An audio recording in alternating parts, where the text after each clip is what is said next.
We go to college to get an education and to make a career. We go to become engineers, businessmen and women, artists, politicians, and lawyers. College campuses are diverse and educationally enriching.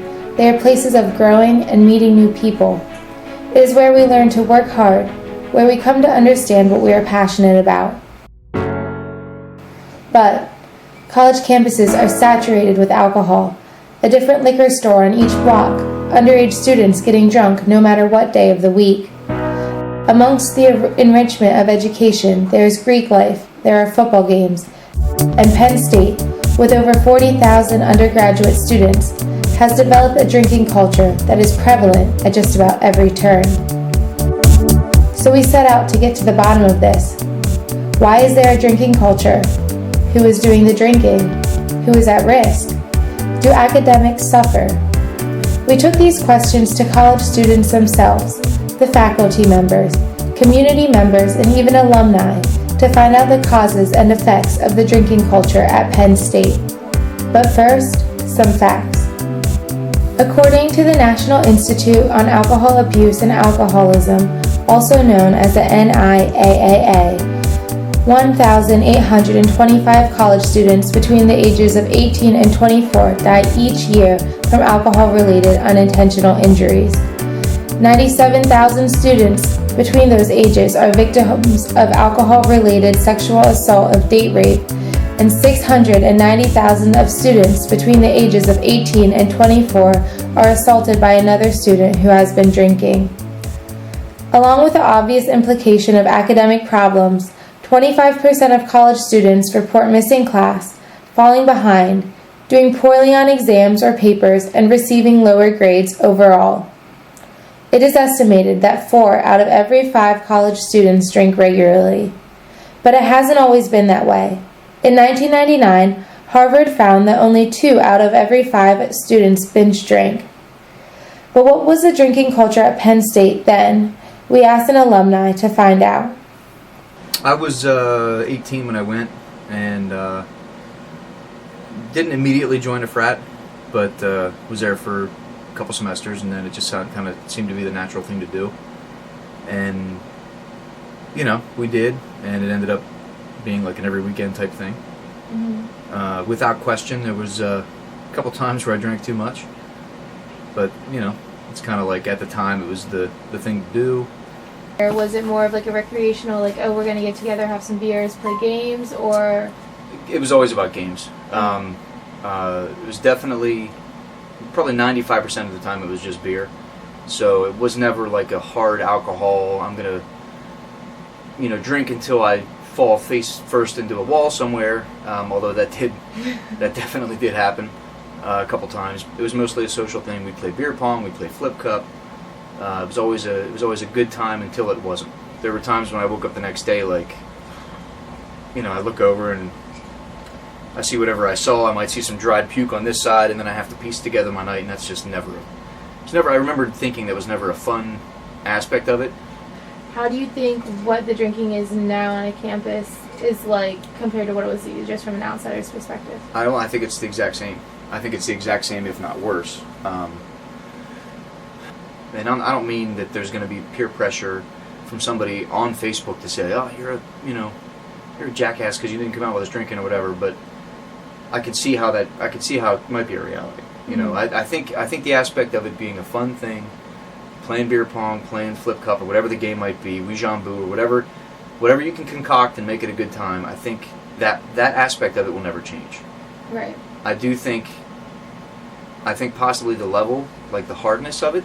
I think that now it's not just beer, and it wasn't just beer back then. But I think now it's more normal to see the hard liquor coming into it. From a standpoint of, is it still fun? Sure. Are people still going to do it? Absolutely.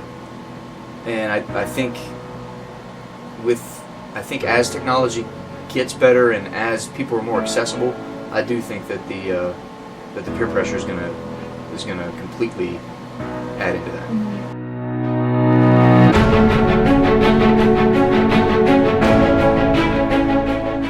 It is estimated that 4,000 undergraduate students are involved in fraternities, while 2,000 are involved in sororities. and an amazing 21,000 students make up the student section at Beaver Stadium. Does Greek life play a role in underage drinking? Where does football come into the equation? Is it peer pressure which encourages students to drink, or is it the exams? Do parents have anything to do with it? The college atmosphere is ridden with pressure from peers, creating an environment that constantly promotes drinking. Tailgates, apartment crawls, and themed parties occur nearly every weekend, making it impossible to escape the pressure to drink. What did you drink tonight, Ed? I had some Svedka, some Ciroc, some Belvedere, some Barefoot Moscato wine. And you forgot about the Southern whatever the Yes, hell the they Southern brought. wine. No, it That's wasn't Southern- wine. that's Southern It was Comfort, that's whiskey. Southern Comfort. Comfort whiskey. Should I have some more Daniels? Yes. You should drink more. Yes. Yeah. The NIAAA has found that the highest drinking rates are found among students involved in Greek life, most specifically those residing in fraternity and sorority living communities. So, do you think that there's a culture of drinking at Penn State? I do.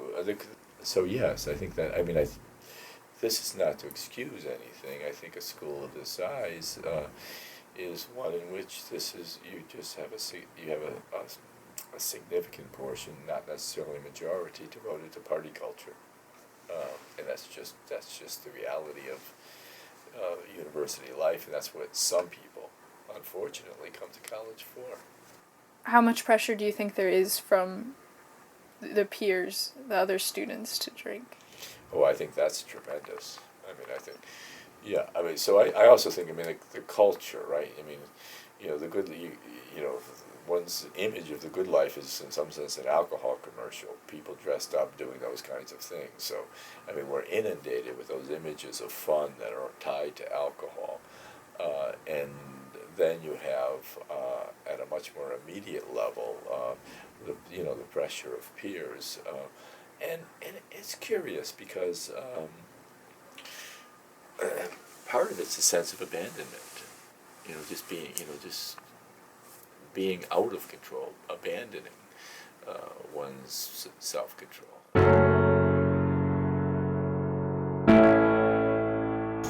Research proves that when parents discuss the dangers of alcohol use and warn of the potential consequences of underage drinking, students are more likely to choose not to drink. This shows that students are receptive to education on the harmful effects of drinking. Just recently, Penn State has used Lions Care to directly educate students on the harmful effects of binge drinking. By communicating with students through text, Lions Care provides students with support in monitoring their drinking habits and making healthy decisions. Strategies like such, which target students individually, are crucial for addressing the dangers associated with college drinking. No longer is the drinking environment on college campuses just about having fun. The astronomical pressure placed on students to excel academically creates a high-pressure environment that promotes alcohol abuse. 20% of college students are diagnosed with alcohol use disorder, using alcohol as a means to cope with stress. Suicide, health problems, unsafe sex, and vandalism are presently at an all-time high on the college campus. To reduce these harmful consequences of binge drinking, the drinking culture must be restored to one centered around socialization rather than alleviation. After talking to several students who wished to remain anonymous, it became obvious that there is a strong connection between academic pressure and binge drinking habits. As one student explained best, our school is a very competitive, cutthroat academic environment. Students study 6 nights out of the week here, and they use the other to go out, so you better believe we make the most of that one night. You'll find us college students either studying a lot or drinking a lot.